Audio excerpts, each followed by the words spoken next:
Hello అందరికీ. నిన్న Sunday special కాబట్టి చికెన్ కర్రీ అయితే ప్రిపేర్ చేశాను.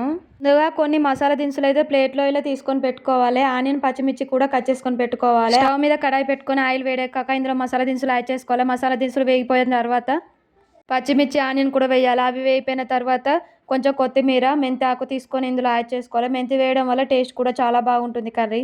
మనం వేసిన ఇంగ్రీడియంట్స్ అన్ని వేగిపోయిన తర్వాత మనం తీసుకొచ్చుకున్న చికెన్ మంచిగా వాష్ చేసుకొని ఇందులో యాడ్ చేసుకుందాం. ఆయిల్లో కొంచెం మంచిగా వేగనివ్వాలి. ఎలా అయినా నాన్ వెజ్ కర్రీస్కి మాత్రం ఆయిల్ మాత్రం బాగా తీసుకుంటుంది. చూడండి, ఆయిల్లోనే ఈ విధంగా మంచిగా గోలనివ్వాలి. తర్వాత ఇందులో అల్లం వెల్లుల్లి పేస్ట్, పసుపును యాడ్ చేసుకుందాం. తర్వాత టేస్ట్కి సరిపడా సాల్ట్ను యాడ్ చేసుకుందాం. సాల్ట్ను ముందే యాడ్ చేయకూడదు. ఇలా కొంచెం ముక్కలు గోలిన తర్వాత సాల్ట్ వేస్తే టేస్ట్ కూడా చాలా బాగుంటుంది. 2 స్పూన్ల మిర్చి పౌడర్ను యాడ్ చేసుకుందాం. యాడ్ చేసుకొని కొంచెం అటు ఇటు కలుపుకోవాలి. కొంతమంది అయితే చికెన్కి అన్నీ యాడ్ చేసి వండుతారు. నేనైతే ఇలానే వండుతాను, ఎవరిష్టం వాళ్ళది. కానీ ఇలా వండిన టేస్ట్ బాగానే ఉంటుంది, అలా వండిన టేస్ట్ బాగానే ఉంటుంది. ఇందులో కొంచెం ధనియాల మసాలా యాడ్ చేసుకోవాలి. కొంచెం ధనియాల మసాలా యాడ్ చేసుకున్న తర్వాత ఒకసారి అటు ఇటు కలుపుకొని వాటర్ని యాడ్ చేసుకోవాలి. మా ఇంట్లో 4 మెంబర్స్ కాబట్టి ఖచ్చితంగా వాటర్ అయితే యాడ్ చేసుకుంటాను నేను. పిల్లలు ఎక్కువ సూప్తోనే తింటారు కాబట్టి సూప్ అయితే ఎక్కువ ఉంచుతాను.